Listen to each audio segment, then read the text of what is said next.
और खबर है कि शहर कायद के बिजली सार्फिन पर भी बिजली गिराने की तैयारियां। के इलेक्ट्रिक की एक साथ 9 माह की फ्यूल प्राइस एडजस्टमेंट की दरखास्त। नेपरा अथॉरिटी के इलेक्ट्रिक की दरखास्त पर कल समाअत करेगा। मलिक सईद अवान से मजीद जानेंगे, बताएगा मलिक सईद।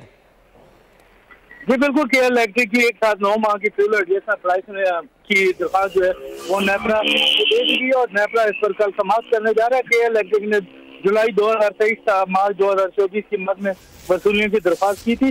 के इलेक्ट्रिक ने फ्यूल प्राइस एडजस्टमेंट की मद में 9 माह की वसूलियां मांगी।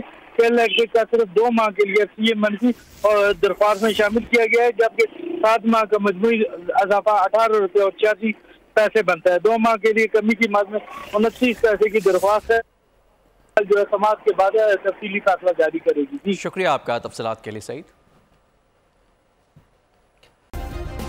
सब्सक्राइब करें और बेल दबाएं ताकि कोई खबर रह न जाए।